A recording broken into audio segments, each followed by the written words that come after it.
किसी भी ऐसे चीज पर, किसी भी ऐसे गुरु और बाबा पर ऐसे आंख बंद करके विश्वास मत करो। उस चीज को तुम खुद करो, खुद एक्सपेरिमेंट करो, खुद योगा और ध्यान करो, खुद शरीर से बाहर निकलो और तब इस चीज को स्वीकार करो। विश्वास मत करो, एक्सपेरिमेंट करो, तब जाके उसको एक्सेप्ट करो। नमस्कार आचार्य जी।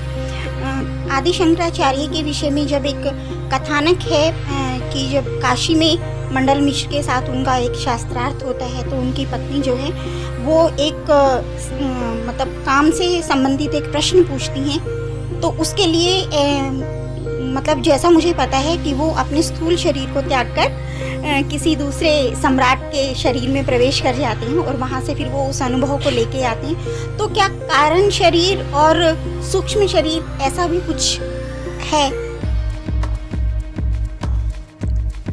दोस्तों, सबसे पहले तो मैं उस महिला को प्रणाम करता हूं जिन्होंने सेक्स और अध्यात्म को जोड़कर यह प्रश्न पूछा है। अब दोस्तों, हमारे सामने यह सवाल पैदा होता है कि हमारे शरीर में सूक्ष्म शरीर या कॉस्मिक बॉडी, स्पिरिचुअल बॉडी, इस तरह की कुछ बॉडी या साइंस की भाषा में कहें तो इलेक्ट्रिक बॉडी, इलेक्ट्रोमैग्नेटिक बॉडी या एटॉमिक बॉडी, मोलिकुलर बॉडी, इस तरह का कुछ सूक्ष्म शरीर, शटल बॉडी, ऐसा कुछ हमारे शरीर में होता है क्या? जिसको सिंपल भाषा में बोले तो कृष्ण ने उसका नाम आत्मा भी रख दिए थे।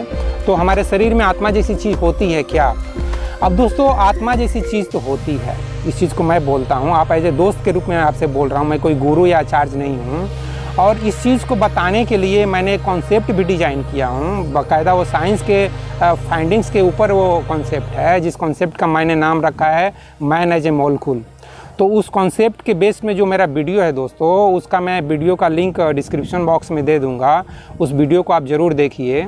अब सवाल यह पैदा होता है दोस्तों कि क्या आदि शंकराचार्य की जो आत्मा है, मतलब खुद आदि शंकराचार्य अपने शरीर को छोड़कर, मतलब उनका जो सूक्ष्म शरीर है, जो शटल बॉडी है, जो आत्मा है, कि अपना शरीर को छोड़कर किसी दूसरे राजा के अंदर में प्रवेश करके उनके शरीर के थ्रू सेक्स का जो अनुभव है वो ले सकती है क्या? बहुत ही इंटरेस्टिंग क्वेश्चन है दोस्तों, और इसका जवाब मैं यही कहूँगा कि दोस्त, यह पॉसिबल तो नहीं है। एक शरीर की आत्मा दूसरे शरीर में प्रवेश कर जाए, ये इतना आसान नहीं है दोस्तों। इस चीज़ को थोड़ा सा साइंस के दृष्टिकोण से समझने का कोशिश कीजिए कि एक शरीर का लंबाई चौड़ाई क्या है, उसके सेल्स के स्ट्रक्चर कैसे हैं, उसका जेनेटिक्स कैसा है, उसके न्यूरॉन्स कैसे हैं, केमिकल कंपोजिशन, सब कुछ में फ़र्क है। मतलब मोटा मोटी जो 99% जो कंपोजिशन है वो सेम है, लेकिन सूक्ष्म स्तर पर जब जाएंगे, जब आप इलेक्ट्रॉन वोल्ट जो एनर्जी होती है, जो सूक्ष्म स्तर की जो एनर्जी होता है, उसको मेजरमेंट करने के लिए इस यूनिट को साइंस यूज करता है। तो जब एनर्जी को आप इलेक्ट्रॉन वोल्ट्स के लेवल पर मेजर करने जाएंगे, जो कि चीज़ आप आचार्य प्रशांत भी इस चीज़ को समझ सकते हैं, तो उस चीज़ पर जब आप मेजरमेंट करके सोचेंगे कि क्या एक शरीर की आत्मा दूसरे शरीर में प्रवेश कर सकती है, तब आप काफ़ी विचार करने लगेंगे कि यार ये कैसे संभव है।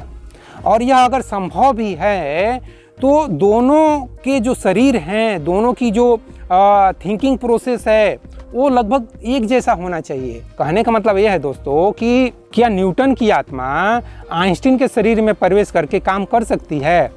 अब थोड़ा विचार कीजिए इस पे, क्योंकि आप खुद निष्कर्ष निकाल दोगे कि नहीं यार, न्यूटन की आत्मा आइंस्टीन के शरीर में प्रवेश करके काम नहीं कर पाएगी। ऐसा क्यों? ऐसा इसलिए दोस्तों क्योंकि दोनों का जो एक्सपेरिमेंट करने का, थिंकिंग करने का, इमेजिनेशन करने का, सोचने समझने का जो तरीका है वो काफ़ी फ़र्क है।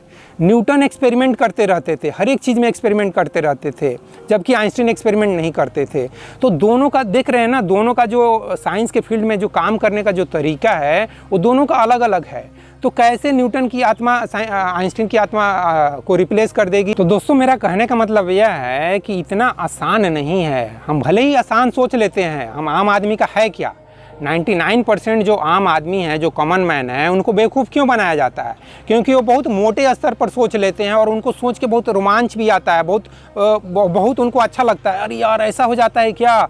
मतलब एक आदमी का आत्मा दूसरे शरीर में घुस गया, उनको सोच के बहुत रोमांच आता है, बहुत मज़ा आता है। और सच पूछो तो यही मज़ा लेने के लिए ये लोग सिनेमा भी देखने जाते हैं। उनको भी कुछ समय के लिए वो सोचते हैं कि मैं अमिताभ बच्चन बन गया हूँ, मैं राजेश खन्ना बन गया हूँ, या मैं सलमान खान बन गया हूँ। वो भले ही रियल लाइफ में वैसा कुछ कर नहीं पाए, लेकिन कुछ समय के लिए वो ज़रूर उनकी आत्मा में घुस जाते हैं, उनके शरीर में घुस जाते हैं और उनकी तरह मज़ा ले लेते हैं। वो देखते हैं कि किस तरह से सलमान खान हीरोइन के साथ मज़ा कर रहे हैं, तो इनको भी लगता है कि मैं भी मज़ा कर रहा हूँ सलमान खान के थ्रू। तो लोगों को ऐसा इमेजिनेशन करने में मज़ा आता है, और इसलिए वो लोग धर्म के मामले में भी इस तरह से कहानियाँ सुनने में उनको बहुत मज़ा आता है। अरे यार ऐसा हो जाता है, वैसा हो जाता है, और इस चीज़ को वो आसानी से स्वीकार कर लेते हैं। लेकिन दोस्तों रियल लाइफ में ऐसा होना इतना आसान बात नहीं है। इसको और भी दूसरे तरीके से समझ सकते हैं दोस्तों। जैसे कि आचार्य प्रशांत को ही ले लेते हैं। आचार्य प्रशांत भी आईएएस हैं और दिव्य कीर्ति सर भी आईएएस हैं। तो क्या हमें ऐसा कल्पना कर सकते हैं कि आचार्य प्रशांत की जो आत्मा है वो दिव्य कीर्ति सर में प्रवेश कर जाए, और दिव्य कीर्ति सर की जो आत्मा है वो आचार्य प्रशांत में घुस जाए, या ओझा सर में घुस जाए, या संदीप महेश्वरी में घुस जाए? मतलब इन चारों लोगों को की जो आत्माएं हैं ना, मैं चाहता हूँ एक दूसरे के अंदर घुस जाए। क्या ऐसा संभव है? आपको लगता है कि आचार्य प्रशांत की आत्मा दिव्य कीर्ति सर में घुसकर अच्छे से काम कर पाएगी? आप खुद बोल दोगे कि नहीं, ऐसा काम नहीं कर पाएगी। तो इस चीज़ को समझो दोस्तों, प्रैक्टिकली सोच कर देखो। सिर्फ आप सेक्स को जोड़ के क्यों देख लेते हो?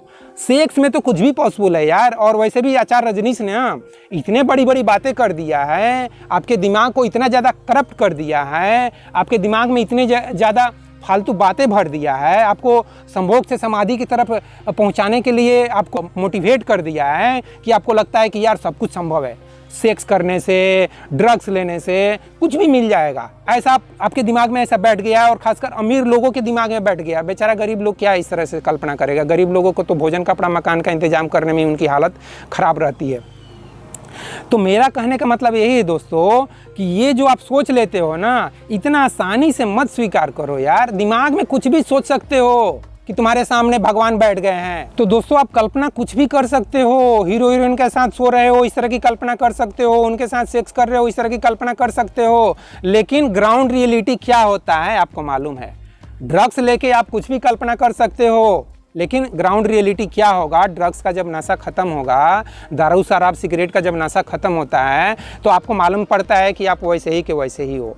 तो इस तरह से ज़्यादा कल्पना में मत जियो, ठीक है? कल्पना करना भी है ना तो दोस्त, तो आइंस्टीन के जैसा थोड़ा कल्पना करो यार। Theory of relativity equal to mc square, और ये special theory of relativity, string theory, electron, proton, neutron, ये सब कैसे काम कर रहे हैं, ये नेचर कैसे काम कर रहा है, ये ब्रह्मांड कैसे काम कर रहा है, ये सब के बारे में कल्पना करो यार। जब देखो तब सेक्स के बारे में सोचते रहते हो। तो ऐसे सेक्स के बारे में सोचोगे तो तुम्हारे दिमाग में इसी तरह के फालतू कहानियाँ चलेंगे, इमेजिनेशन चलेंगे, ठीक है?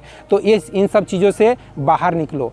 और आचार्य प्रशांत भी इन सब चीज़ों से इस वीडियो में बाहर ही निकलने की बातें कर रहे हैं। वो बोल रहे हैं कि कहानियों पर ज़्यादा विश्वास मत करो। उसी तरह से दोस्तों आदि शंकराचार्य के बारे में थोड़ा विचार करो कि जो बचपन से ही साधु सन्यासी स्वभाव के थे, तपस्वी थे, कभी किसी से सेक्स नहीं किए थे, उनकी आत्मा कैसे ऐसे एक राजा के शरीर में प्रवेश कर जाएगी? जो राजा कई औरतों से सेक्स कर रहा है, शारीरिक संबंध बना रहा है, भोग विलास का जीवन जी रहा है।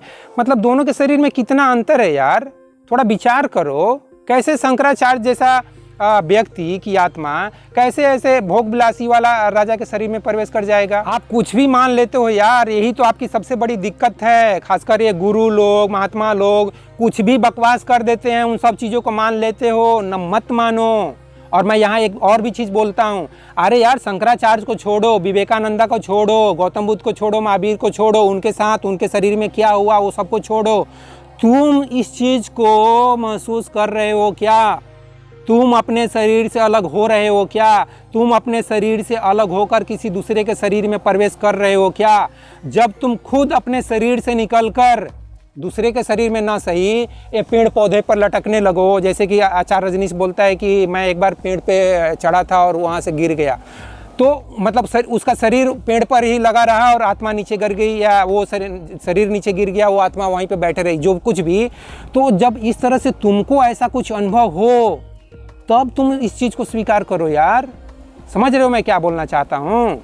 ये जो 99% जो कॉमन मैन है, 99.9% जो आम आदमी है, जो आचार्य प्रशांत के सामने या आचार्य रजनीश के सामने या किसी और ढोंगी बाबा ढोंगी गुरु के सामने बैठ के भाषण और प्रवचन सुनते हैं, उन सब की मैं बात कर रहा हूँ। उन सबको मैं बोल रहा हूँ कि जब तुम्हारी आत्मा शरीर से बाहर निकले, तुम भी मेडिटेशन करो, तुम भी योगा करो, तुम भी ध्यान करो।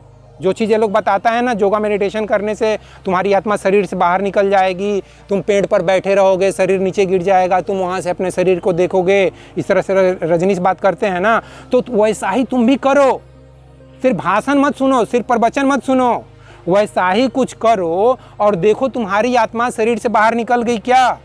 जब निकल जाती है तो हाथ कंगन को आरसी किया, पढ़े लिखे को फारसी किया। समझ गए ना मैं क्या बोलना चाहता हूँ। पहले इस्तेमाल करो, पहले ऐसा करके एक्सपेरिमेंट करके देखो कि तुम्हारी आत्मा बाहर निकल रही है कि नहीं, उसके बाद इन सब चीज़ों पर विश्वास करो। विश्वास क्यों करना है, विश्वास अपने आप हो जाएगा यार। तुम्हारी आत्मा जब शरीर से बाहर खुद निकलेगी तब खुद समझ जाओ कि हाँ यार रजनीश जो बोल रहा है वो सही है, या भले ही आचार्य प्रशांत इस चीज़ को नेगलेक्ट कर रहे हैं, ऐसा बोल रहे नहीं होता है। लेकिन जब तुम्हारी आत्मा खुद शरीर से बाहर निकल जाएगी, जब आसमान में उड़ने लगेगी, तब तुम खुद समझ जाओगे कि हाँ यार आत्मा जैसी चीज़ होती है। तो मेरा कहने का मतलब यही है दोस्तों कि किसी भी ऐसे चीज़ पर, किसी भी ऐसे गुरु और बाबा पर ऐसे आंख बंद करके विश्वास मत करो। उस चीज़ को तुम खुद करो, खुद एक्सपेरिमेंट करो, खुद योगा और ध्यान करो, खुद शरीर से बाहर निकलो और तब इस चीज़ को स्वीकार करो। विश्वास मत करो, एक्सपेरिमेंट करो, तब जाके उसको एक्सेप्ट करो। तो इस वीडियो में बस इतना ही दोस्तों। जय हिंद, जय भारत और जय विश्व, जय भगवान। Thank you very much friends.